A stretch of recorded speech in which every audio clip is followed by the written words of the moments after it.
If you're on a finance team, I challenge you, go and figure out who's in Treasury and ask to spend some time with them, whether it's 30 minutes to shadow or half a day. Your world will be rocked by how cool their job is. What do you think people need to understand about the role of Treasury? So most folks just really don't understand. Meet Summa Simmons, Associate Vice President of Treasury at Victoria's Secret & Co. and known across the industry as the Cash Queen. She doesn't just track money, she leverages it. With deep expertise in liquidity, capital structure, and corporate finance, Summa drives real impact through strategic leadership, inclusive culture, and mentoring tomorrow's finance leaders. Is there a significant event that really shaped you to be the Treasury leader you are today? In and out of Treasury is trust your intuition and always, always, always do clean work. How do you help your team grow into being the Treasury experts? Leadership isn't about always being in charge. It's about knowing when to push, knowing when to listen, when to pivot, and that level of self-awareness, it's not soft, it's essential. What is the best career advice you ever received? Probably the shortest and the most direct.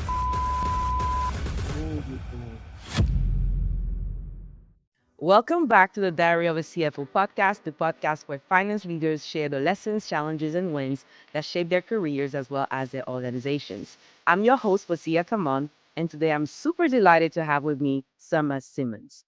Welcome to the show, Summa. Wassia, thank you for having me. I've been fangirling you since I stumbled across your podcast, and I think of you as my commute buddy on my in-office days because I listen to you in the car, and sometimes I hang out in the parking lot to let you wrap up. Such a pleasure to be here with you now and looking forward to our conversation. Same here. I love your energy. It just comes across in your posts on LinkedIn. I know we meant to have this conversation for months, so I'm so excited to dive in as well. So let's start with your incredible career journey. What led you to the Treasury space? Sure. You will quickly learn that I have a story for everything. So hopefully you'll indulge me. So Yes. a long time ago, I made a promise to myself that I will only be a volunteer to my career and never a hostage. So I have a degree in accounting. I started my career staring at spreadsheets, chasing deadlines, planning my wedding around month end close. And oftentimes I didn't even get to take my birthday off, which is a big deal for me. And it still stings a little bit. So after almost a decade of doing what I was supposed to do, a hallway conversation totally changed my whole career trajectory. I pivoted into Treasury, and suddenly I wasn't just reporting the past, I was helping shape the future.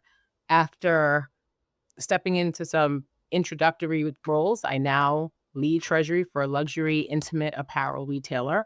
What does that mean? It means that I make sure that the money flows, the risks are covered, and the strategy stays tight while still occasionally wearing lip gloss to a budget meeting. Because, you got to wear your favorite lip gloss, especially when it's from the company I work for.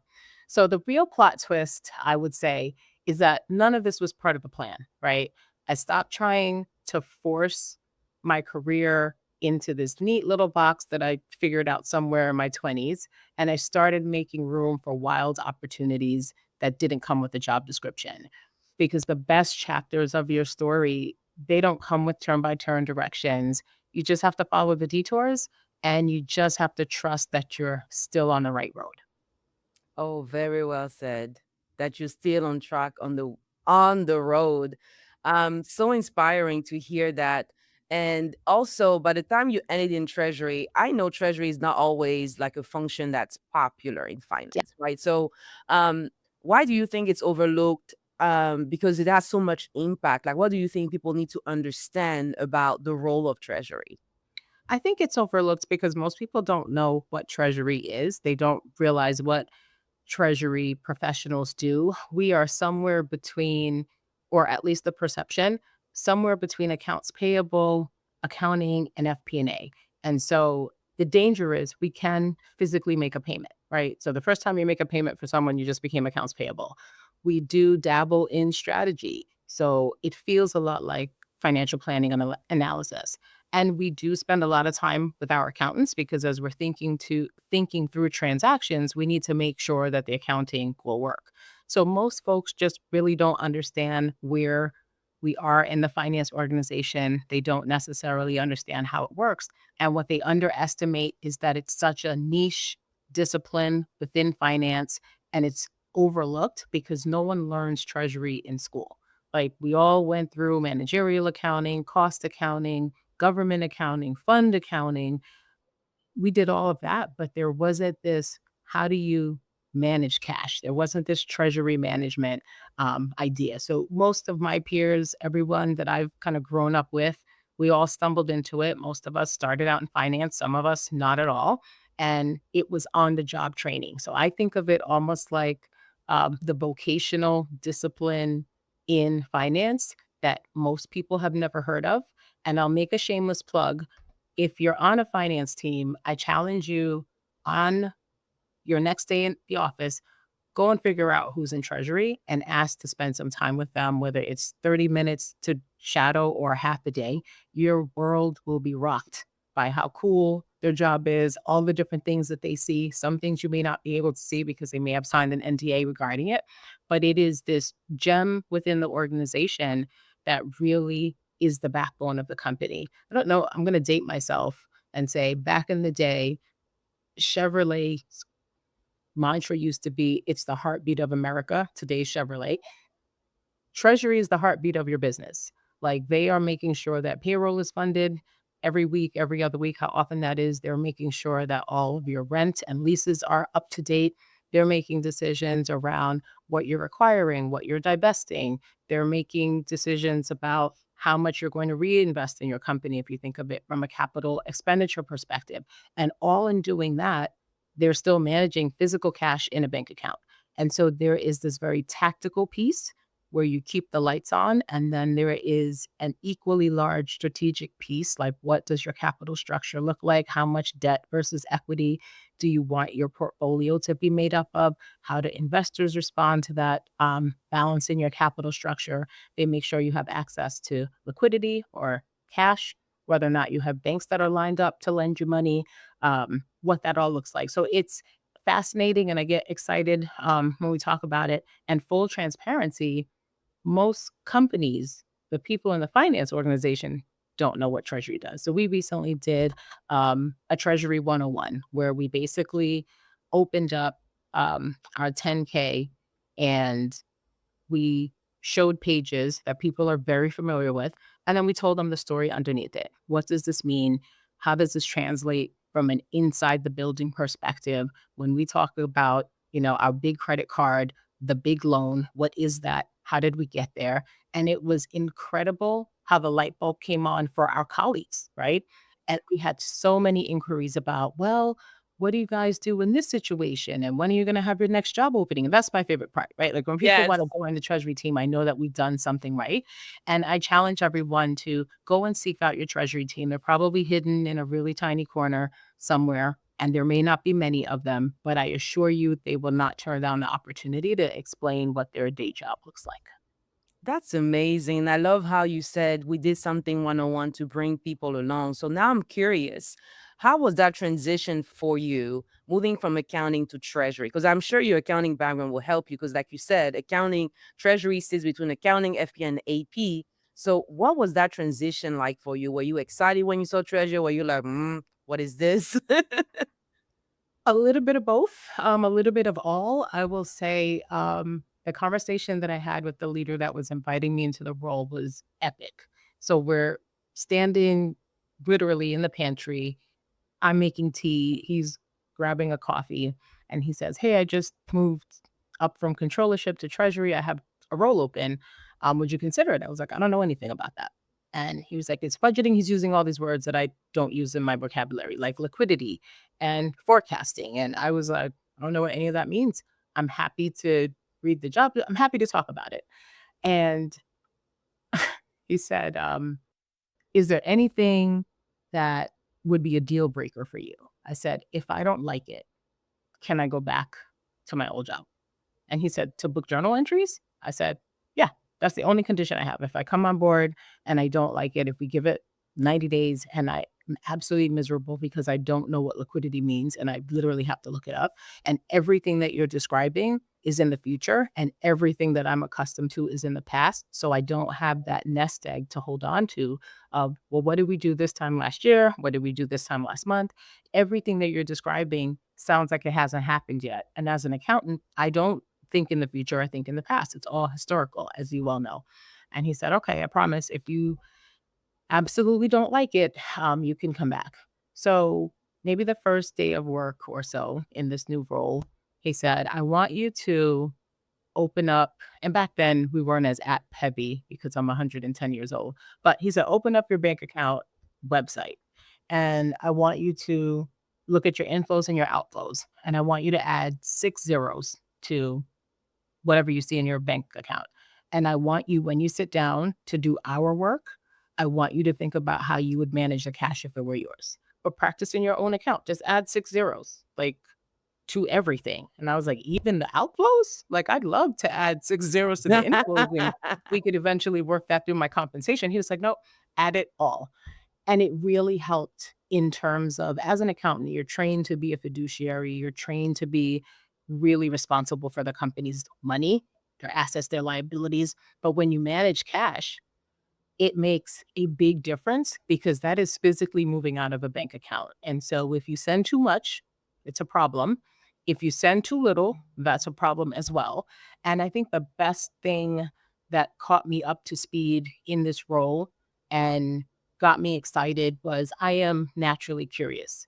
And so in my day job, I get to comb through bank accounts, right? And the company I was working for at the time had multiple business units, and you got to figure out things like what Boeing pays for an engine for a plane. That's not just information that you would normally have. You get to see what Walmart and Home Depot pay for appliances, right? Like what are they paying for from a exchange of inventory perspective? And I don't know about anybody else, but there's something that feels gratuitous about looking at something that it feels like you shouldn't be looking at, like combing through somebody's garbage. You learn so much about them. I've never done it, but combing through someone's bank statement, you learn a lot about them. And that's how I really started to learn cash management. I got a better feel for forecasting isn't off the top of your head. It's usually based on trend analysis. And if you look at 3 months worth of activity, you can see when people tend to pay you. You obviously know when payments are happening because accounts payable tells you when they're happening. But if you want to get an idea of what entity that managed our credit card at the time, Mondays are heavy inflows because people spend money over the weekend on their credit cards, Friday, Saturday, Sunday, Monday, and it settles on Monday, Tuesday, Wednesday. And so just getting that feeling for the inflows and outflows of a bank account will really help you to understand how that business works, when's their slow time, when's their busy time from a cash perspective. And then you start to fill in the pieces. And so I think that curiosity just kept me fed. And this is a very long way to get there, but I've not looked back at a journal entry since. And every now and then, I'm still friends with this leader. It's been, gosh, 12 years since he hired me. And every now and then, he'll text me and say, do you miss journal entries? And I'm like, no, no shade to anyone who's booking journal entries. They are relevant, they're important.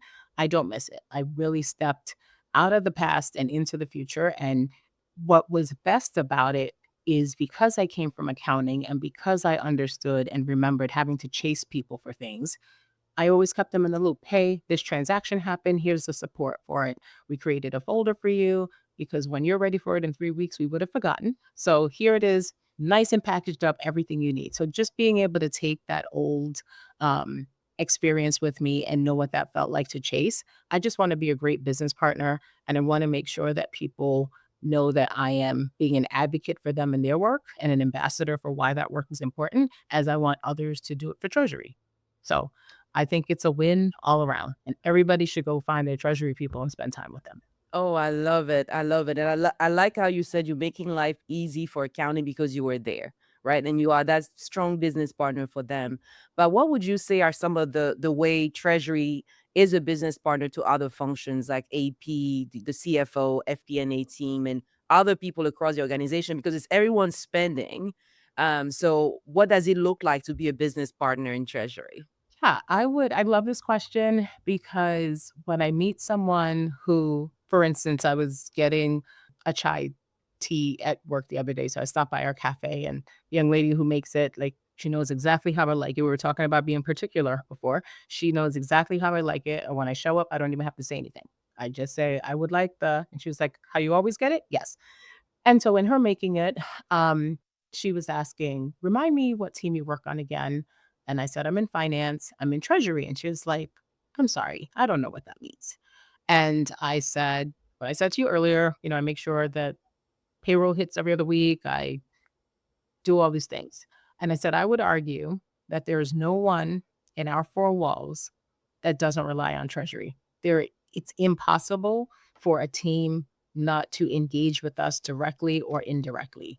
Whether you are negotiating a contract for something that's going to happen in the future, you're going to need that money at some point in time, right? So treasury needs that forecast. Whether you are exploring the idea of taking on third-party contractors. They too have to be paid. So procurement's gonna work with you on the contracts, and treasury is gonna make sure that AP has the necessary funds to execute. And so when I think about all of our key stakeholders, everyone is a key stakeholder. Now, the way most finance teams are designed, the people who face the business have a finance partner that they engage with, and then we then interface with said finance partner. But I think in any environment, in any business, it's impossible to believe that Treasury is not touching. Treasury has impacted that in some way, shape, or form. And it really, the direct tie-in will typically be to accounts payable, making sure that that cash is available. And when people say things like, you know, I am going to call you if my paycheck is wrong, don't call me for that. I don't not responsible for the payroll itself. I'm responsible for making sure the money is available to pay you, but I don't get involved in the actual payment file associated with that. So think about it at its most base case. Treasury touches the entire organization, hence the reference to it being the backbone. And I would also encourage people not in finance to challenge other folks. As you're thinking about your role and how you need others to be supportive of you, you've got to think about what's important to them, and you have to tie what you need from them to what's important to them, and you will always be a priority for them. As long as you seem like a gnat that they can chase away, they won't want to help, or they won't respond to your emails. And I found with Treasury, the payroll thing and getting paid every other week, people tend to remember me for that. But the bigger picture is, as you're making decisions about your function, whether it is a plane that's going to be on a runway because the engine is complete and it needs to be put into said plane, if there's a payment associated with that, I need you to call me before the plane's on the runway. Like, I need to know about that so we can be ready for what happens next. And as long as there's something that is intrinsic to you that you care about, where I'm related, you will remember, "Oh, I need to call Summer and tell her about this thing." So it sounds a little, maybe a little selfish, but we are naturally selfish human beings. And if you want people to think about you in your day job the way that you need them to show up, you have to figure out what's important to them so you become a priority for them, and they're calling you versus you chasing them. I tease my friends in internal audit as well as my team, and I'll say our goal is not to be right above internal audit because everybody runs from them. I've yet to work for a company where you see someone from audit coming, "I don't need this drink. I'll come by later." You're out of there. I don't want people to see us coming and think, "Oh my gosh, they're gonna ask me about that forecast, or they're gonna ask me why it's wrong." I want them to hang out and say, "Oh my gosh, I was just thinking about you. We're having conversations about this transaction, and what are your thoughts? What does timing look like? Does that work? How can we make this seamless?" That's where I think you're doing an excellent job when you're a top of mind and people think of you and they wanna reach out versus run away. I love it. Like, that's an amazing definition of business partnering, an amazing definition of success as a business partner. I want to take a step back and see how would that look like in particular when you say that, for example, you have to appeal to what they need, to what's important to them. So now you are an essential part of their work. What does it look like, especially working with functions like procurement or other functions? I'm just curious to see if you have any example you can share about how you discovered what was important to them and how did you actually got to be invited in those conversations early enough, because you've been in accounting, you know how we learn about things like Well after the fact. what after the fact. Yeah.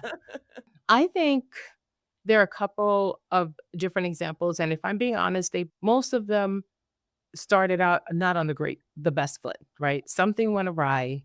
Some transaction needed to happen at the last minute. Treasury was the last to know, and it was a scramble. And in those moments of the scramble, you can do two things. You can give somebody a lecture, like you're their parent, and absolutely lose them after that. Or you can deliver what they need and offer them an education after, and you become more of a hero, right? So it is this idea of Wassia just called and, this, we're, I don't know, we're closing on a lease today and somebody needs a payment at the last minute that slipped through the crack. Can you do it? Yes, we can absolutely do it. And you go figure out how to do it. And as you're delivering the thing, you say, hey, I'm going to put 30 minutes on your calendar next week so we can just kind of talk through this so we can avoid it in the future because I know you are under the gun and this created a pinch for us. And it is not about me telling you how inconvenient this was and how my tea got cold. It is about what this means for the company. If we don't have an accurate cash forecast, we manage our cash. Most companies manage their cash with you're trying to optimize cash, and so you don't wanna have a bunch sitting in a bank account that's not earning interest, just like you would manage your own cash. So if you tell me about something at the very last minute and I have to pull from somewhere unexpectedly, I've either disrupted the amount of interest that I would have earned on those funds, or worse, I am paying interest because I'm having to borrow it. That then impacts the company's bottom line, and once you start talking to them about how this snafu ultimately might impact their bonus, it feels different, right? It hits Yes. different. And no one wants to be blamed, but it's less about the blame and more about, stepping through this theory that everyone has that treasury teams are sitting in this room that looks like a vault with all this cash. I have yet to be, other than being at a bank on a vault tour, I have yet to sit in a room with piles of cash. And so just taking that visual away from people and helping them to understand we're either one step away from getting what you need or 2 to 3 steps any cost really helps them understand the implication and understand, they might end up on an exception report or they now have knowledge that they didn't have. And I think most people come to work wanting to do a good job. And I think most people want to understand as much of the big picture. But I'll tell you what doesn't work. Speaking to them in your jargon does not work. Don't Yes. sit people down and beat them over the head with cash optimization and liquidity and capital structure. Speak to them in language that matters to them. Operating income, margin, interest expense, outflow, inflow, negative Bonus. cash balance, overdraft. People understand that, right? And Yes. so if you make sure that you're speaking their language, you will always have their attention. If you speak to them in a way that you speak to your colleagues, it's not interesting. And it just feels like you've created more barrier than you've created relationship. And I think once you have the relationship, you're in. Like nothing excites me more than when someone says, hey, Summer, can you hop on this call? We're going to brainstorm about this. And we just wanted to invite you early.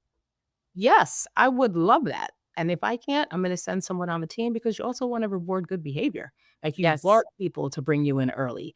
And I think that's how you find these key stakeholders. So a great example, to your point around like procurement, partnering with them on perhaps initiatives that they're trying to roll out for small businesses. Let's say we want to do business with smaller companies and we understand that they may not be able to accommodate our 60-day payment terms. We might create an exception for certified minority businesses that you might pay them within 5 days of service. But you have to work with Treasury to understand what that's going to do to liquidity. You work together to figure out what the terms might need to be for it to be attractive for the other party to be paid earlier versus if I can get a if we can get a discount for paying you within 5 days versus you getting the whole invoice at 60 days, what makes more sense for your business? And you work with Treasury and partner to figure out what's the break even on that. When does it start to cost us? When does it, level out to what we would have been paid for interest or what we pay for interest? That becomes partnerships that procurement couldn't solve for on their own. Treasury probably wouldn't be thinking about it. And now you have a supplier that's really grateful because they have this option that wouldn't otherwise exist. And those are small bits, but now that procurement team is thinking about you beyond that. And as they think about bigger initiatives and projects, you've identified yourself as a good partner. And if you say no, sometimes they understand because you vetted it and you've taken them on the journey. I think that's the other piece. Take people on the journey with you. Don't get a question, especially don't answer immediately. Nope, we don't do that here. I had Don't to do it. grow from that. Right? Like you're a CFO. You don't want a reputation for being the CF no. You want a reputation for people knowing if Wassia said no, I trust her to give me the why behind it so I understand how to frame my ask next time. Or I appreciate that it wasn't a no, maybe it was a not yet. So I think taking people on the journey, you don't need to give them the intricacy of your day job because everybody's busy, but make sure that they walk away more educated and help them get to the yes if it's a viable option. I think that has seemed to work for me. Oh yeah, I mean, that's like the perfect textbook of business partnering for sure. And I'm curious to hear now because I know you worked in a lot of M&A deal, and I was curious as a treasury expert, what are the red flags or green flags you look for when there is an M&A transaction? So I love this question. And while most of the M&A that I've been well, let me get to that. Generally, most people think of M&A as buying businesses or acquiring businesses. And my experience has been more on the other side of the equation. So divestitures and joint ventures or JVs. And those are absolutely part of the M&A landscape. They just don't have, an acronym that accounts for them, so to speak. And they come with their own fair share of complexity, especially from a treasury perspective. So here, the focus is less on valuation and it's more on engineering, clean financial separation, and operational readiness. So, said differently, when we're done with this, is this business viable to run on its own or run as a shared fundamental? So, in divestitures and JBs, the red and green flags can shift from valuation to viability because you're not just evaluating what a business is worth, you're asking, can it stand on its own? Can it function on day one? And so when I think about green flags, I think about um, a clear path for cash and liquidity separation, well documented intercompany relationships with a visible path to how do you unwind that intercompany? Like, who are you lending and borrowing to, and what does it look like to pay them back, right? Um, Treasury specific documentation, like what does our transition services agreement look like? Does it include banking? Does it include cash management? Does it include forecasting? Does it include us still funding you? And then there's standalone financial modeling that shows the business can operate independently, which is what we're ultimately trying to solve for. That tells me that the business is being thoughtfully carved out and not just legally separated. The red flags, they look a little different. Commingled cash pools or shared bank accounts with no exit plan. So if Wassia has 5 companies and all the money just goes into one place and I only want to buy one, how do I know that the cash how do I know which cash is associated from the one I'm buying versus it's just a really saucy version of everything? Unclear ownership for working capital or existing debt obligations. Is everybody borrowing independently or is Wassia borrowing on behalf of everyone? How would you be able to strip that out? No standalone treasury operations. If you said, oh, we don't have a treasury team. You know, the accountants just kind of take care of it. That would make me a little bit nervous. And then assumptions that the infrastructure will just stay the same post close. Very rarely does the infrastructure stay the very same way because something has fundamentally changed. So, is there room to pivot and is there room to figure that out? Because in all of these deals, you're not just transitioning ownership, you're building a new financial foundation. And Treasury's job is to make sure that that foundation is real, reliable, and again, ready to go on day one. Wow. Thank you. That was a masterclass. I so love it. There's so much more where that came from. Oh yeah, so that's why I'm curious. Like, is there a significant event or transaction or experience that really shaped you to be the treasury leader you are today?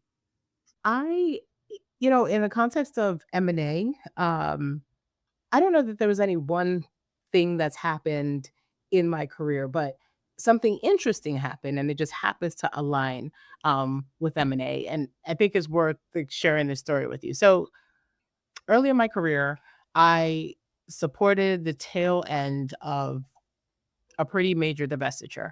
I wasn't leading the deal, but I was watching closely, and everything seemed to be going smooth, but I was still green, and so I didn't know what I didn't know.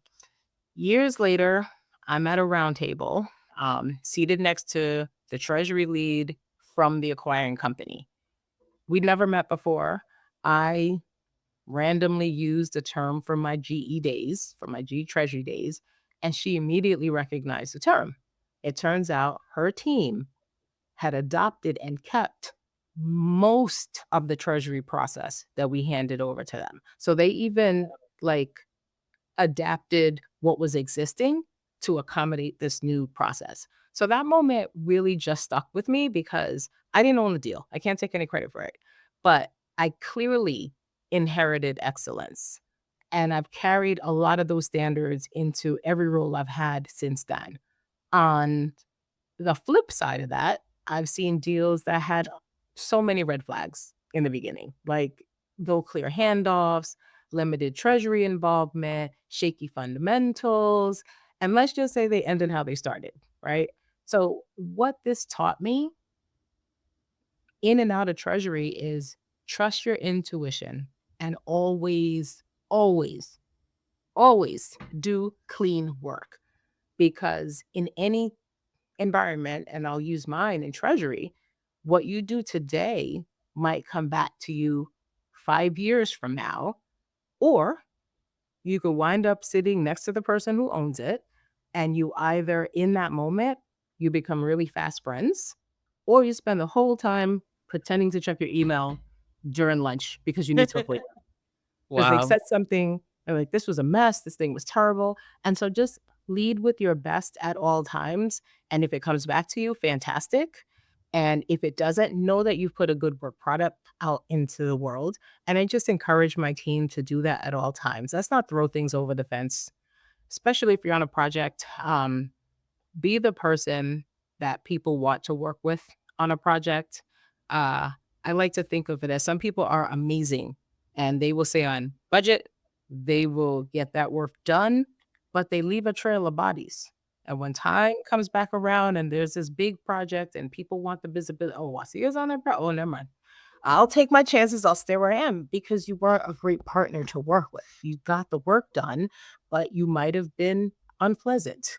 You might have been unfriendly. You might have been hangry, but be the person that someone looks forward to working with. And more importantly, they're going to bend over backwards to do a good job for you. So I would say just put a good work product out at all times. If your name's going to be on it, make sure that people have nothing but good things to say about what is associated with your name. Wow, I love it. I love it. And I'm just curious too now, what is the best career advice you ever received? Like in whether it's in accounting or in your treasury days. I have so many, but I think the one that sticks out is probably the shortest and the most direct. And it's sometimes you're the hammer, sometimes you're the nail. Know which one you are and act accordingly. And that just, when a person said it to me, and this is still today one of my favorite leaders, it taught me leadership isn't about always being in charge. It's about knowing when to push. It's about knowing when to listen, when to pivot, and that level of self-awareness, it's not soft. It's essential. Sometimes you have a new leader and you are the expert. You have some options. You could flex on the leader and basically give them the I should have had this job, not you energy. Or you can share with them what they know, become their ambassador, become their right hand man, and just get them up to speed and let the rest work itself out. Because you know what you know, you're good at what you do, and that person will appreciate the effort, even when they know that maybe you should have had the job. Just show up and do the right thing. Like you're absolutely the hammer in that moment. But how you handle it really speaks to who you are as a person and your character. Wow. And what would you say is the best way you can show it to the next generation of leader, to your team? And, like, how do you become that leader? Because, like you said, you will move on at some point. But what is the trail? Hopefully, not a trail of bodies you're leaving behind, but of people that became better from your leadership. Like, how do you help your team grow into being the business partner you are and being the treasury experts? I think leading by example, but being really vulnerable and transparent. And when people are doing great work, tell them, hey, you handled that incredibly. I wouldn't have done anything differently. And be consistent with your feedback. Like, I like to invite people into feedback, good, bad, or indifferent. I'll say, let's see, can I give you some feedback? And you're fully allowed to tell me, no, not today, maybe tomorrow, because sometimes you're just not in a position to receive it. And sometimes the feedback is good, but if you say you're not ready for it today, I'll wait and tomorrow we can have this conversation. But I think of it like Google reviews. I'm going to leave a Google review good, bad, or indifferent. I'm not the person who's going to get on there and go crazy because I didn't get my way. I am the person that's going to get on there and share my experience. This was the best food I've ever had, but the service lacked. The hostess that we had was incredible. The server was really great. This thing happened, that thing happened. But when you are consistent, people can receive what you're saying in a way that they want to take it with them. And more importantly, in a way that they want to pay that behavior forward.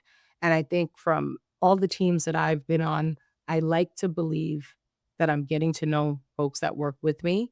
I never like to say for folks that work with me. I'm getting to know you as a human. And when we sit down to have a TB, you're always gonna hear, "How are you otherwise?" Always. Like, I Nice. don't care what big transaction we have going on, and you run down your to-do list, and that's great. How are you otherwise? Everything else okay? Is there anything I could do? And I think just being someone that shows up consistently for the people around you is how you build strong leaders. The premise of that is I can give you difficult feedback and you don't take it personal because when you're killing it, I tell you that too. If you did a presentation and it was not your best, I think we should walk through the content more next time or let me know how I can better support you. I think it's being accessible and being available and approaching relationships as a coach and not as someone that's just wagging a finger and waiting to gotcha. Like I think just showing up and being a decent person. Like, it doesn't always move you quickly. Let's say that. Um, Sometimes it seems the villains move a lot faster, but when you're in bigger roles and you need to recruit, those are the people that want to work for you. Someone that was on your team 5, 6, 7 years ago, maybe earlier in your career, you post on LinkedIn, you have an open role. They may not be dissatisfied where they are, but they appreciated your leadership style. They felt like they grew working for you and they'll take the leap. Like I always say, I'm in Treasury now and I really love it. But for some of my best leaders, they could invite me into something completely different and I would likely take the call because I grew under them. I felt supported, I felt developed, and I felt unstoppable. I felt like they gave me the space to learn and grow and to make calculated risks. And I loved the version of me that was born out of that because I started out being an accountant who wanted to be a controller when she grew up. And that goal is kind of gone. I don't want to do that. Now I'm just like open to what's next. And you're probably enjoying your birthdays. I'm curious, what day of the month is your birthday? It's in August, and I tried to celebrate the whole month. I'm actually, a few weeks out now, and I already have most of it teed up. And that is the biggest win for me to be able to take my birthday off. And, if we ever decided to renew our wedding vows, we wouldn't have to plan them around a month and Month close. end? So Yep. those are the small things that are never lost on me. Um, and when I reach out to my friends in accounting and we need to work on a project, I always lead with what weeks work best for you because I get it. So, yes, we love being able to celebrate birthdays. It's like anything else until you don't appreciate it until it's taken away. And I'm a huge birthday ambassador. Like the countdown has already started. Yeah, I'm a big birthday. I celebrate my birthday month, and I usually have 2 or 3 cakes around the birthday because I like to eat the cake. So I have a nothing banquet in the morning. Yeah, I wake up, I Yeah, have cake. It's my birthday. And then I'm the not top judging. yeah. Trust me, you're speaking my language. I am so not judging. There are multiple cakes. Yes. It's a season of cake. Yes. Yes. I like my cakes. I like having cake for breakfast the next 2, 3 days, so I'll get a good sized cake because you have to eat cake on your birthday. It's not your birthday without cake, is how I Yes. think of it. And Same. I am a big fan of I like to recreate experiences and I love nothing but cake. What's your favorite nothing but? Oh, the white chocolate with the The signature raspberry. with raspberry? Yeah. I Oh, struggle because I love that one, but I also really love their red velvet. oh, the red It's velvet so too. cliche, but Oh, yeah. so I get the Buntinis, the Me too. box of a dozen, because then I get to have a little bit of everything, and it feels like one serving when I have it with my tea in the morning. So I'm with you. Like, Yeah. I don't want a whole big butt cake. I want all of the little ones. See, I do the little ones and the big one. But let's go to the next question. And that will be my last question. What is your favorite thing to do outside of work? Oh my goodness, you are speaking my language. Outside of work, I'm all about food, flights, and a good fit. I love to travel. I'm trying to condition myself. I'm practicing to be carry-on only, but I have to have an agenda that includes great meals, beautiful views, and at least one luxury I probably don't need because Okay. why not? We're on vacation. When I'm home, you'll find me in stylish glasses, Yes. cuddled up with my Kindle, or turning over our guest room to host friends visiting from out of town. So we live in Ohio. We're from New York. Originally, most of our friends and family are there, and we've met a lot of friends over the years being transplants. So hospitality is my love language. A little dash of whimsy and a well-stocked welcome basket, that just makes my day. Just makes my day. Oh, you sound like a fabulous hostess. Yes. I Thank you. do I like plan to my believe I am. Yeah, I do plan my trip around food and some activities. So I actually, before I travel, I already know where I will have breakfast, lunch, dinner. Like I'm the admin at work. You're kind of the boss, but at home, I'm like the secretary, making things happen. I But I like to love think that it. you're the chief operating officer. You're the Ooh, vacation curator. nice. I love it. I love how you're Sis, empowering me right now. vacation curator, because I'm not going and not having a good time, and we are not leaving it to chance, and I'm reading every Google review Yes. before I go, because I can't be disappointed. Yeah. You only get one shot, so you gotta nail it. I love vacation curator. Yes, vacation curator. I'm going to use it You're moving not the forward. admin, you're not the secretary. Thank you. Vacation experience extraordinaire. Ooh, man, I need to have like a summer right here, and then I'll just like summer rub like a genie. Give me good words. Thank you. I'm just a text away, always. Thank you. Thank you so much for being on the show. It was so great having you. This was the absolute highlight of my day. I feel like I can, put a check mark through one of my goals, which was to sit down with you. We haven't even unpacked just how amazing you are, Thank and you. you've given me a lot of inspiration around doing it, adding 10,000 more letters behind my name so I can catch up with you because you have quite a few, and really stepping through the process and being a possibility model. If nothing else, what I loved most about stumbling onto you was you represent the art of possible. And I think there aren't a lot of podcasts like yours. And it just is so refreshing to know that you're here, you're building, you're growing. You mentioned that you're in season 2, and anybody I could send your way to make sure that you make it to season 20, I'm happy to do it because this is just fantastic work. So the pleasure was all mine. Thank you. Thank you so much for the kind words. Thank you. I gotcha. And that's it for today's episode of the Diary of a CFO. Thank you so much for tuning in. If you enjoyed the show, don't forget to like, review, subscribe, and share with others.